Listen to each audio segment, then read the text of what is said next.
Do you understand the words that are coming out of my mouth? Quiet, numbskulls, I'm broadcasting. Can we get serious now? One thing that did happen during the 60s was some music of an unusual or experimental nature did get recorded and did get released. Now look at who the executives were in those companies at those times. Not hip young guys. These were cigar-chomping old guys who looked at the product that came and said, I don't know. Who knows what it is? Record it, stick it out. If it sells, all right. We were better off with those guys than we are now with the supposedly hip young executives who are making the decisions of what people should see and hear in the marketplace. Success in the music business begins with a dream, a vision. This podcast will give you, the listener, the insight and tools to turn that vision into a reality.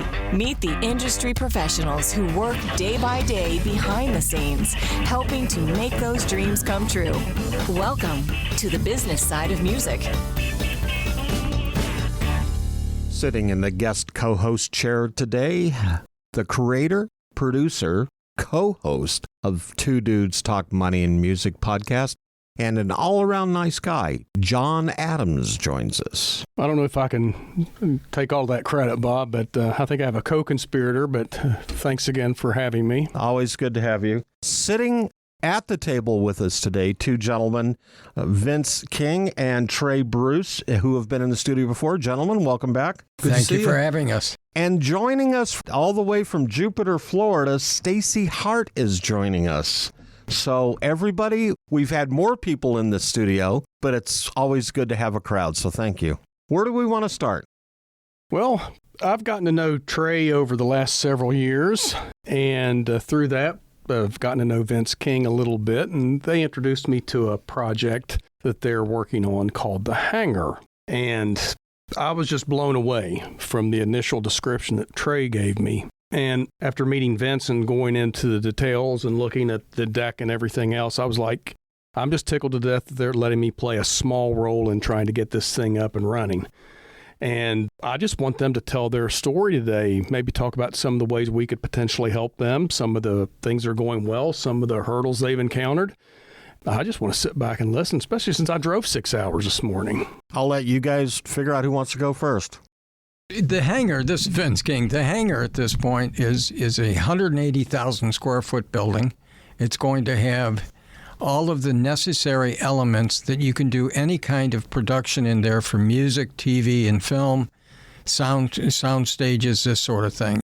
So anyways, the name of the game is what we've got is two towers that are going to go up that are 100 feet tall each, take up 1 acre of land each, and we all cannot wait until a Pink or somebody like that, a Taylor Swift comes in and says they want to do a complete rehearsal, and we will have the facility to do it with lighting, audio, grid on the floor to match anything she's going or they're going to go to a facility like the Nissan Stadium, and we can computerize it and make sure that every move we make is rehearsed before they get there. In talking with the major labels in town and the management companies, this looks like it could save a rehearsal, just a rehearsal alone, about 10 to 15% on the rehearsal costs. So this is significant. But our campus, and we call it the Hangar Campus, will have the ability to do parking, can take care of all of the cartage, can take care of all the vehicles. It can also have what I really like that we're going to have is writers' cabins up in the woods so that writers can come in, performers can come in, and that they can collaborate together. We're looking at probably anywhere from 6 to 10 writers' cabins. So people can come in, get isolated, and be in a beautiful setting to create from. But the whole idea of the hangar is it's where creativity takes flight. And what we're doing is we're looking at anywhere from 50 to 100 acres. We'll have sound stages there. We'll have studios that are basically for movie and TV. And we've just been recently talking to Electronic Arts, EA, and they said that they need space right now constantly for their productions in gaming. So this is a full-service outfit the technology center on there, which will be a hybrid data center. It's going to have our own fiber optic network going from our facility to Nashville and up to Clarksville. And some of the advantages that we have is we're only 10 miles from John C. Toone Airport, a major jet port for private craft. It's a federal funded airport. They just had a $45 million refurbishment. And we're only 17 miles from downtown Nashville, all on divided highways, 4-lane highways, going to and from the hangar. So basically what we're looking at at this point is I'm working the financing end of this and the money end of this with John and others. And so we're looking for approximately, initially about $5 million for the land and all of its work that has to go there, and then another $60 to $63 million for the campus facility. So that's where I'm at. And, Trey started going into what we're going to be doing down there. Okay. I'm Trey. John, thanks for all the money. I didn't know you were getting us some money. Well, but I'm that's trying. Great. My goodness. I'm No happy more about trying. that. No more trying. Well, the initial build in this, the business part of this, is a rehearsal facility. And like Vince said, we need rehearsal space that fits the artists that are touring. And it's not so they can just rehearse the music. It's so they can rehearse the show. Because the shows that are touring now all over the world, they're huge. Most of them, a drum riser won't fit in the traditional rehearsal spaces that we have even here in Nashville. Rehearsal spaces, corporate ones got built in Nashville between 35 and 40 years ago, and they haven't been updated, so they don't fit the kind of rehearsal that a tour does. And if you're going to build a rehearsal space like that, then we need to do things for post-film and TV. There's, anywhere from 7 to 9 areas of post-production in film and TV. And then there's storage. So there's a lot of things that we can build around the rehearsal spot in itself. Because artists now, they have to travel all over the place, because what they'll do is they'll rent a venue when they can get it, because the venue's not available for 2 weeks, and it's not available when they want it. It's available when it's available, because they've got hockey and soccer and football and all those things coming in. So what do you know about that, Stacy? So, yeah, I've spent many years in and around the music business. I think we go back close to 30 years, Trey and I. I currently fly big celebrities out of the country for purposes just like this. They have to leave far from home, far from their families, and put their staff up for 3 months at a time, 3 to 6 months, to rehearse their tours. And this is a huge deal. Some of them want to travel with all their own musicians, their own engineers. And we're talking, there's nothing in North America. So there's a huge need for this. But also Nashville is such a special place, such a tight-knit community in the music industry where everything is right there. And they don't like to leave for these things. So they want to sleep in their own bed at night. They want to record close to home. So it's nice for the local musicians, but also the big entertainers are flying into town because of our network of musicians. I think what Stacy is bringing up is an important element of this, and that is everything's going to be located in one spot. And the campus, and I say that word very carefully, the campus is going to have what Trey was talking about, this full production facility that you can do rehearsals for long-term rehearsals, not having to leave because the local basketball team has got to occupy where you're going to have a rehearsal and then break down and build back up again. So the name of the game is that we're going to have this hybrid data center that's being backed by Cisco and Microsoft, which is really terrific news. This is going to be outreached by a fiber that's going to be at 10 petabytes per second. And what that means is when you're talking to somebody, there's no latency between the two of you. It's like we're having a conversation across the dinner table. So we're going to have that. We are then going to interconnect with downtown Nashville with the 4 or 5 different networks that are there, so we can go basically worldwide from the hangar to London, or if somebody wants to record in London, they can do that through fiber optics right at the hangar. And then Trey can go ahead and set up all the people that are needed right there. Stacy at this point brings up a huge point. If you have people who can come here in Nashville, which is basically you can reach it anywhere from the United States in just an hour to a couple of hours. And what that means is it's a cost savings. It's a tremendous cost savings. So if you're bringing in an entourage of 300 people, they can stay here. We'll have a hotel that is designed for performers so that they can write, they can record right in the hotel. And the name of the game is, with us, is that we want to take every step possible to support rehearsals, production for rehearsals, writing, and everything else. Did I get it, Trey? Yeah. It's going to be, if you're familiar with Music Row, that's 16th, 17th, 18th, and 19th Avenues South. It was an accidental, creative, collaborative campus.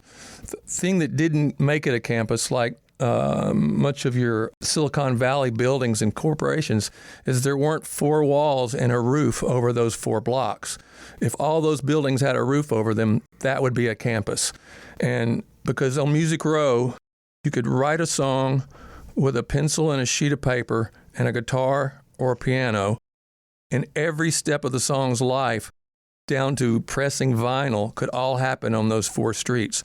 There was the publicity, there were managers, there were attorneys, there were distributors, there were record labels, there were booking agents, and there were publishers. So you could walk from building to building and get everything done with one song or an album or a career without leaving a neighborhood. Because of the change in times, the change in Nashville's environment with real estate, a lot of Music Row has been bought by outside businesses and companies. And as a result, the real estate has gone so far up that a lot of small and medium tier companies have had to move off the road to other parts of the city. So it's kind of splintered right now. It's still Music Row as long as we have the 3 PROs, CSAC, ASCAP, and BMI, and RCA Studio A. But by and large, it's disappearing. And when Vince brought this to me and talking about a rehearsal space, I thought, well, this should have everything. There should be a video company here. There should be, when you come in to talk about your rehearsal, if you're a big artist and you're coming in for 4 weeks, you want to tell them what you want your stage to do. It gets designed by a design company right there. You tweak it, you redesign, you tweak, you repurpose, and then it gets built right there. On the other end of the property, the construction happens, the fabricating, the conveyors, the hydraulics, everything that's going to make your show roll, and then you rehearse it there. You've not left the campus yet.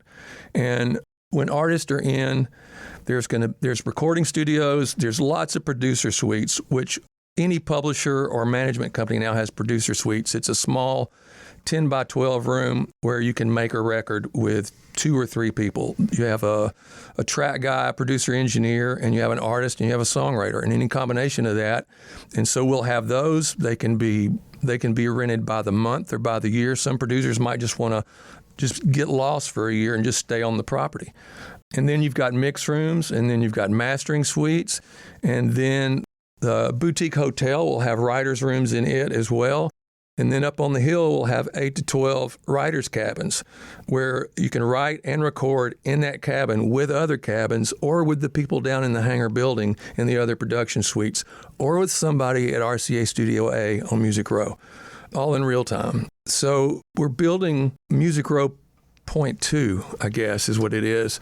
So there's just lots of room for lots of disruptive and traditional music business pieces to all live on the same campus where you're bumping shoulders with each other from day to day, fender benders in the parking lot, any way to network. We're going to take a break, get a word or two in from our sponsors. And when we come back, we'll continue our conversation with Vince, Trey, Stacy, and of course, John Adams sitting in the guest co-host chair.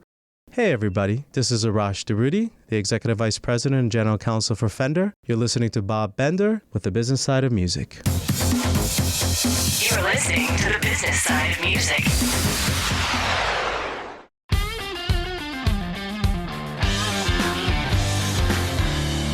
Hey, this is Jack Sharkey, host of Between the Notes. Take a break from all the turmoil in the world and join us each week as we explore the magic, mystery, and beauty of music. Between the Notes, a podcast dedicated to everything music, available everywhere you get your podcasts. As a musician, you have a dream, that vision of what success looks like for you. Though it's not only about the money, money is part of it. Whether you've been extremely successful or you're just striving to maintain a regular cash flow, you need a plan. Money Concepts can help you develop a customized plan to achieve the financial stability and success you want. For over 40 years, Money Concepts has been providing holistic financial planning services to individuals, families, and business owners. As an independent firm, Money Concepts and their associates are committed to always represent the best interest of the client. It's really about a committed, benevolent interest in them personally. This independence, coupled with that committed, benevolent interest, means they represent you, the client, not a product supplier. It's not about selling products, it's about helping you achieve success. To learn how this can benefit you, contact my buddy, John Adams, with Money Concepts at 737-867-9309. That's 737-867-9309. You can also email John at jadams@moneyconcepts.com. You're listening to the business side of music. We're back in the studio here in Nashville, Tennessee. I think one of the things that's going on, too, is good news, bad news. Nashville is one of the fastest growing cities in the U.S. market. And I think to a certain extent that has affected what guys like you and me, Trey, who worked on Music Row in the early days, in the 80s and the 90s and early 2000s, and that business model is gone. But then the music business model as we've known it, that old school, good old boy network, is kind of gone away. And there's a whole new, paradigm, for lack of better words, out there that has shifted that makes something to me like the Hangar make a ton of sense. Absolutely. I mean, the music business isn't what it was 5 years ago. I mean, evolution happens so fast now that you can see it in 12 to 18 months, and sometimes less time than that. So we need to be able to think fast and do things fast, create fast, and have all the data be accessed the day the song gets written, the day the tour gets booked, the day the collaborations get set up, and the day the videos are made. There should be ways to create content that spins off intellectual property right there on the campus. Stacy, you're involved with shipping people all over the world. Right. And I look at Nashville as a music community. It is, and now it's becoming an entertainment community. Right. When you talk to some of your clients, what is your feel about what we're doing here in Nashville? Oh, they're ecstatic about it. They're like, how can we help? How can we be involved? So, yeah. Give me money. Give me money. That's how they can get involved. I remember in the 80s, late 80s, it was hard to get L.A. and New York artists to just readily jump in a plane and come here. Right. I spent a lot of time going to both of those cities, and now that's the first thing that happens. They just want to come here. Yeah. And when they leave, they want to know who my real estate agent is. And it's just the quality of life here is so good, and everybody you meet, I tell my artists when they walk into a building, a coffee shop, don't be cool. Don't look all smug and hip, pull your hoodie up, smile at everybody, because the lady that you're standing by, her son is the road manager for Keith Urban, or the girl behind the counter, her dad is the manager for so-and-so. Great point. Everybody is in the music business here. It's interesting. Lori Morgan, who we've had on a different show that I produce, brought it up a couple weeks ago, and she said, when you go to the Grand Ole Opry, and this is the mindset you have to have, you check that ego at the door, because in that house, everybody is the same. There are no stars. And I think if we have that mindset, it makes it a lot easier for everybody to work together. That's right. Sounds like an AA meeting.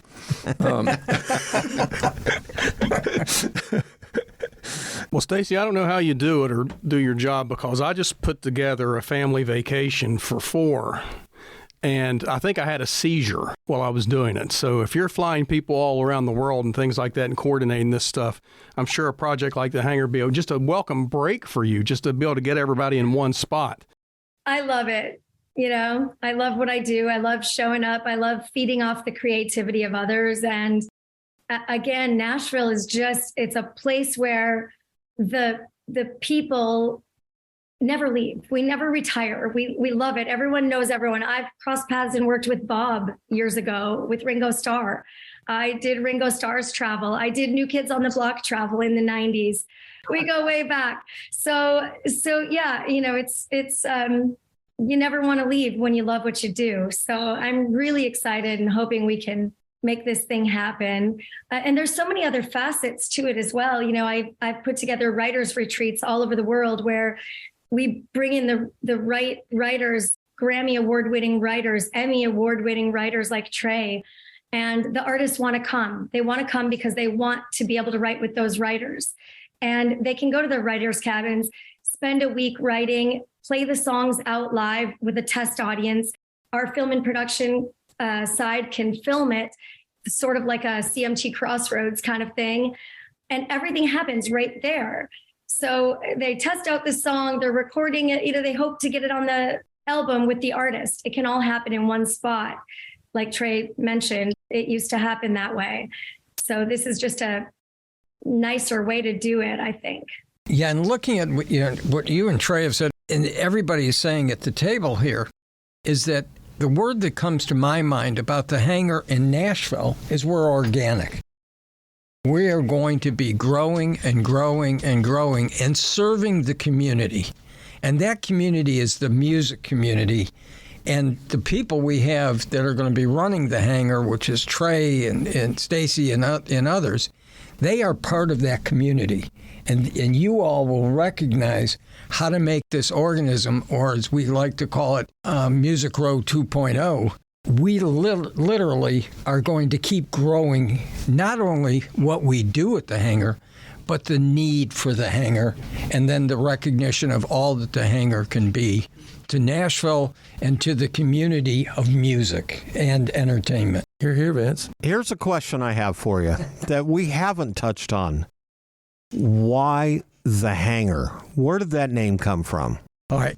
It's a large building, and quite frankly, it comes from me walking into a hangar that had a B-52 sitting in it. Oh, my goodness. And a B-52's tail goes up 5 stories. And if you take 5 times 12, that's 60 feet. Well, there's a lot more room beyond 60 feet. And those are about 100 feet tall. And I was dabbling with the Hangar at that point, hadn't got a name, and I looked at the person I was with and said, we're putting in 100-foot tall, 1-acre buildings. They're hangars.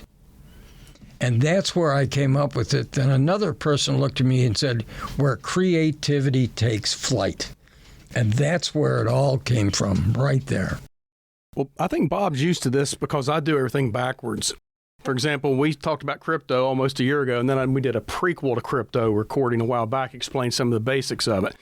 So with that said, you've said petabytes, and you've done basic arithmetic for us, 5 times 12. So why don't you tell us a teeny little bit about your background, because you have an extensive background where he knows what he's talking about. This is right in his wheelhouse, and I'm going to make Trey do the same thing too. As you know, I'm backwards. I can't help it. I am a born-again, absolute, and I was born a serial entrepreneur. From the age of 5, I wanted to go into business with my dad. And, my dad was first generation. He came over on the boat. And quite frankly, he was just as all-American as an opportunity as you can get. So I went ahead and started building my own radio when I was about 7 years old. And I fell in love with the business of broadcasting. Because broadcasting brought to me at that time a lot of imagination and that sort of thing when I listened to WGN radio back in Chicago. So as time progressed, I went more and more into the broadcast and the technology of the business, and then the financing of the business. So I am a triple threat that I like engineering, I like the business, and I like finance. So you put all three of those together and you get a little short 5'6", overweight guy from Chicago doing his business. And what I really love the most is working for a company called Cox Broadcasting and Cox Cable. And they taught me more about broadcasting and business than you can imagine. We went out and we were buying radio stations together. We were buying cable systems. And then I went off and I've been in retail, radio, TV, cable, broadband, and the bunch. And quite frankly, I am a Society of Motion Picture and Television Engineers. So that's where I get all this petabyte stuff out. And you guys are always swearing at me during any kind of shoot or recording because something broke. And these, excuse my language, the damn engineers screwed it up again. So, I understand where you guys are coming from. And let's not forget your management styles based off Marine small unit tactics. Absolutely. And, look, you're listening to three other, because Bob, but you're listening to people that understand their business and they are into their business. So my way of management is let them do their business. And if they need help, just yell and I'll be there to help. Now, I may not solve your problem, but will help getting it solved. So I'm just a business guy, but here's my philosophy. First, your customer comes, your client comes first. Then your employees come second. And then your investors come third. Because if I protect the first two, they're going to get a heck of a good return. Takes care of itself. On the investor side. So that's basically me. Stacy sort of had to give us an introduction at the beginning, but we'll let her do that again if she likes. Yeah, I'm Stacy Hart. I spent many years on Music Row in Nashville, worked with Trey for many years. I've been in and around the music business for just over 30 years now. Just had my 30th year, actually, booking entertainers on their tours. I came to Nashville with Aerosmith. That was my first job from Boston, right out of school. So people always think Nashville's just country music. My first artists that I work with were U2, Aerosmith, and Rolling Stones, and Madonna. Those were my first four that I worked with, all out of Nashville, believe it or not. Their tours were being booked there. And I just love that world. And she worked as a publisher at a company that I had as a general manager and a song plugger, and she was vicious and she was resourceful. Well, I mean, I've known Trey about 6 years now, believe it or not. And, I've had the pleasure of visiting him once in his home studio. And I think he caught me trying to get one of those Emmys in my pocket, take out to my vehicle. They're sharp. Yeah. But anyway, of course, Trey needs no introduction, but we'll let him give a little bit of a... Yeah, I still think our listeners need to know who Trey Bruce is. Bob, maybe I'll start one of the next podcasts with the beginning. How's that? Yeah, there you go. Good Lord. Well, I came here to be a songwriter, and I got here in my early 20s, and I was a rock drummer from Memphis, and I couldn't play guitar very well, and I wasn't a singer, so I wasn't doing any rounds. So I was playing drums in a rock band.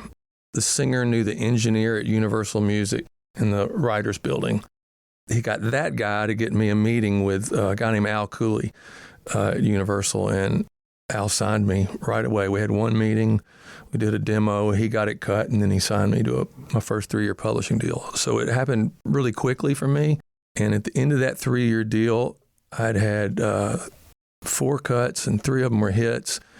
And so a guy named Scott Hendricks called me, and he said that all the corporate publishers were offering him a satellite company. They wanted him to open a co-venture, and he didn't have a writer. So he called me one day.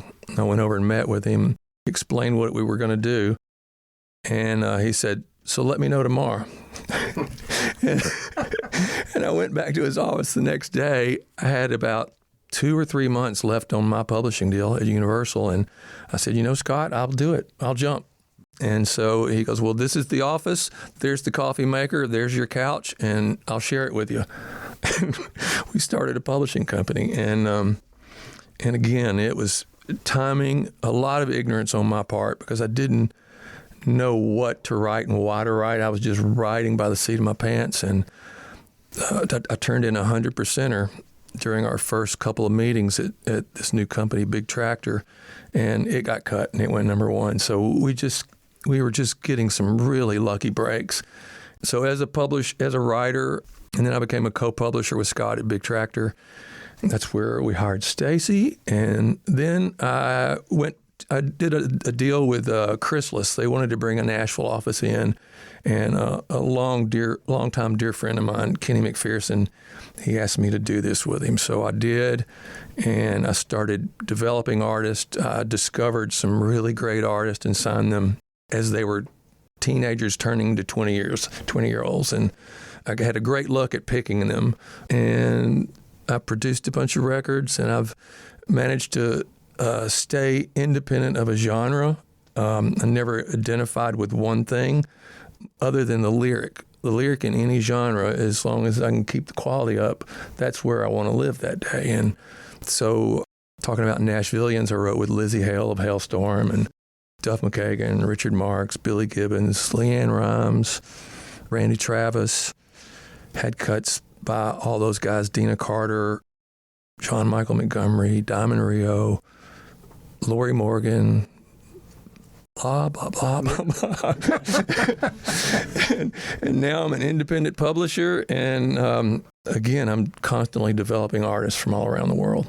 Before COVID, Trey actually put together an event, a small event for some friends, and had some of his young artists play for us, and that was quite fun. Very talented, and your daughter was one, of course. Right, yeah. And just very, very good, very good. Well, Vince, I don't mean to be a buzzkill, but I know this hanger you've been working on for a while. What are some of the challenges you faced? Well, the first one is belief in what I was doing.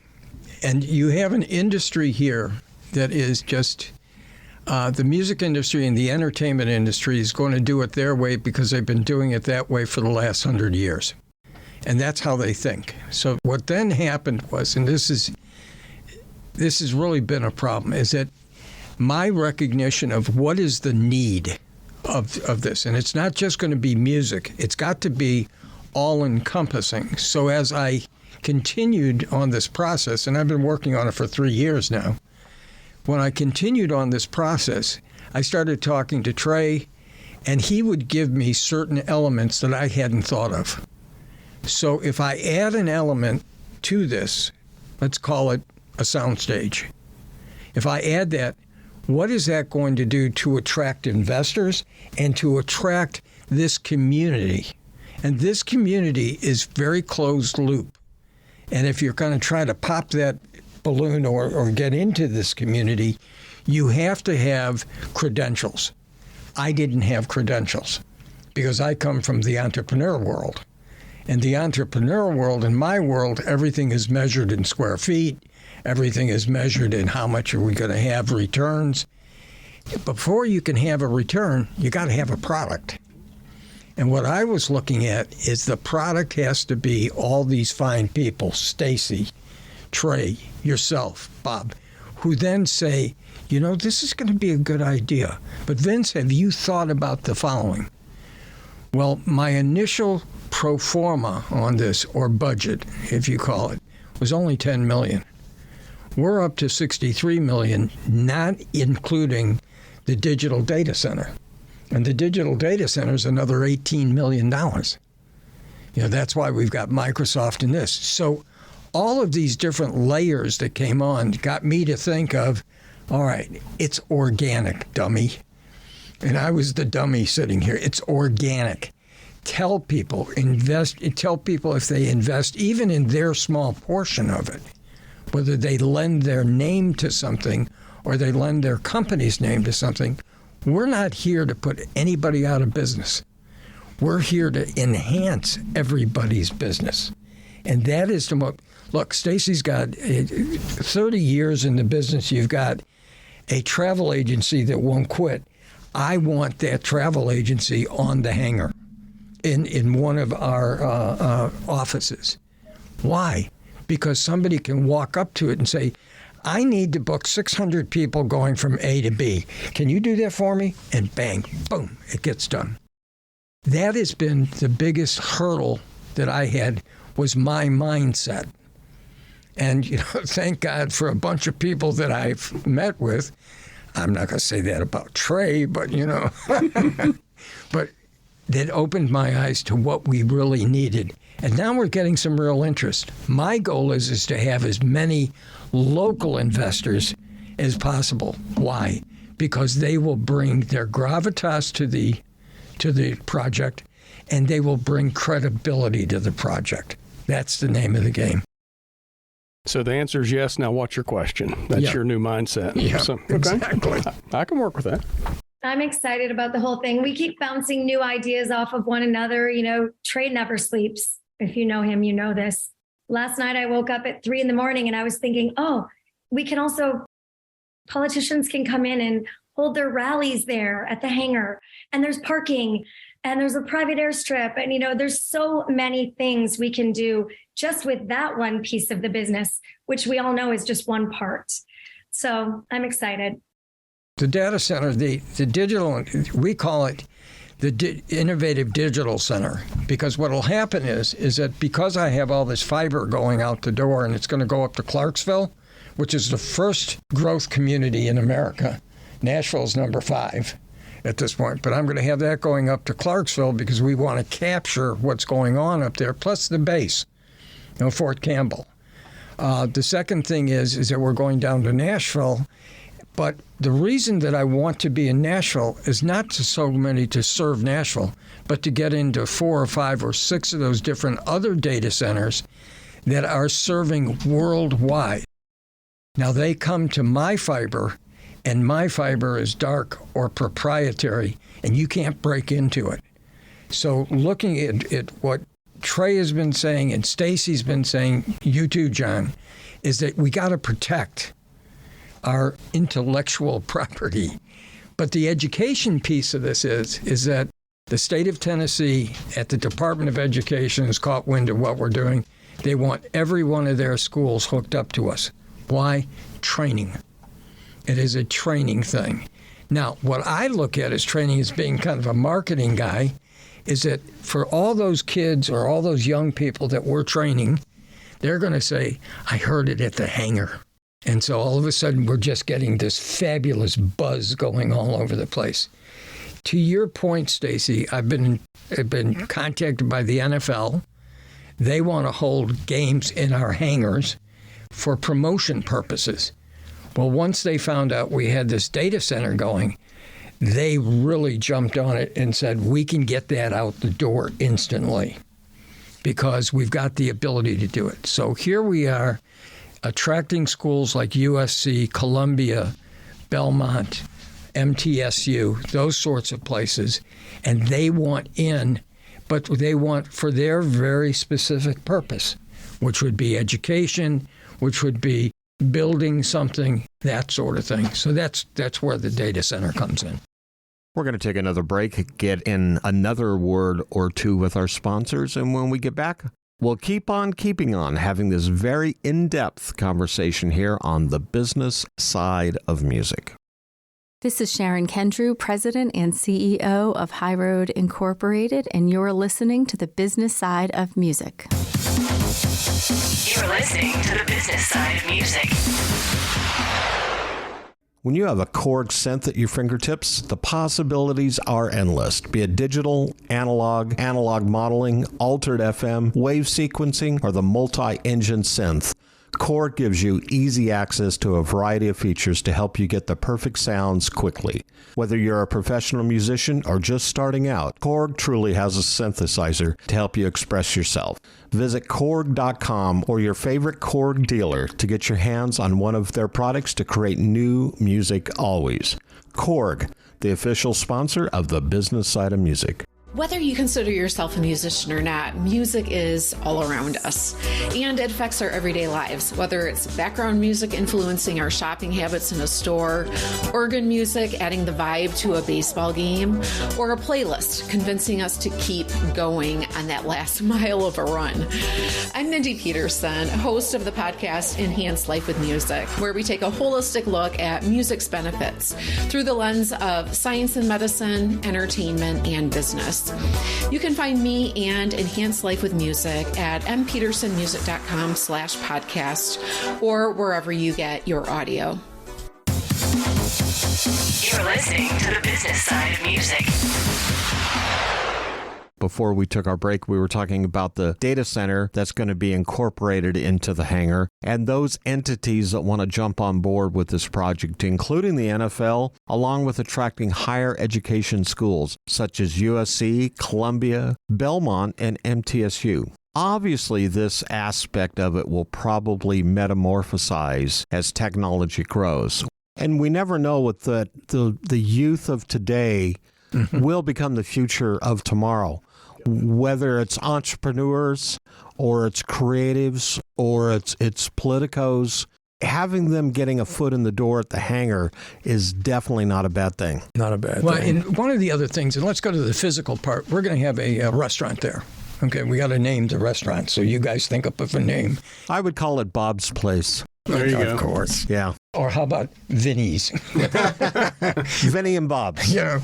What I envision that's going to happen in there is somebody's going to walk in who is the best lighting guy or the best sound engineer in the world, and he's going to sit down there, and he's going to have a cup of coffee and a sandwich or something. I envision people gravitating towards him, and all of a sudden you've got 3, 4, 5, 6 people sitting around a table learning, collaborating, making things better in a very non-confrontational world. It is purely collaborative. That's such a good point because, this podcast is Two Dudes Talk Money and Music, and I'm a money guy, financial planner.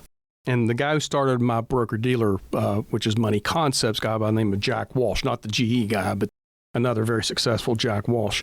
For the first few years, I complained about all the continuing education meetings in person we had because we always had to go somewhere where we're self-employed, so I'm paying for it. But what happens, you don't learn my business in a classroom or online. You learn it at the bar that night, meeting people, talking to people. Don't do this. I almost got sued because of this. Talk to these people. It's a good product, da-da-da-da-da. Now, it's the relationship, stupid, to play off Jim Carville's quote to Bill Clinton about it's the economy, stupid, but it's the relationship, and you develop that, and it's easier to do in one place, and that synergy's all right there. And this is the whole point. If Stacy or Trey or Bob, you walk into any of those areas that are what I call common areas, if you walk into any of those areas, people are going to gravitate towards you. Number one, you're part of the hangar, but number two is you have an expertise. And they want to learn that expertise.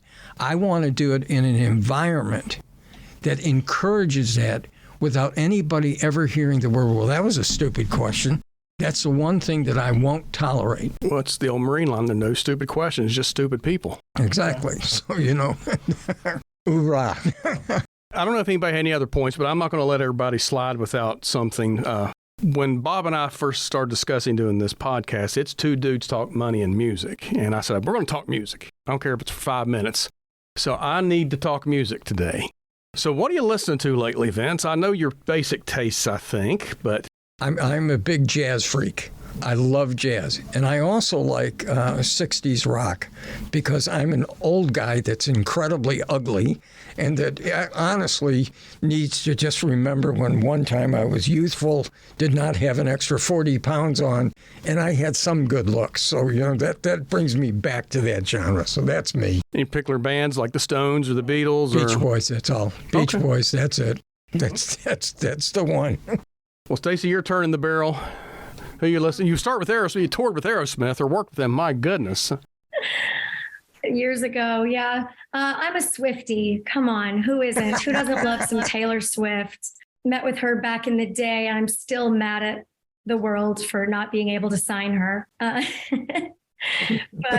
yeah, I like singer-songwriters. I like the ones you're not really hearing on the radio half the time. The old, just any great song. I like a great song.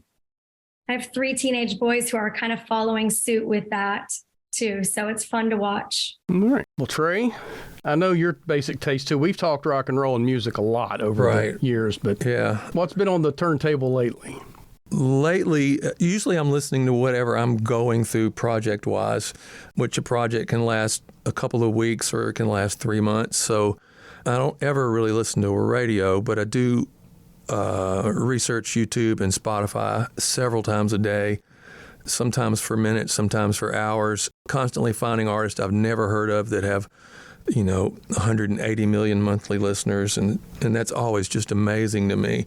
There's just good music everywhere, and I fall back when I'm listening for pleasure, which doesn't happen that often because I'm constantly in the studio.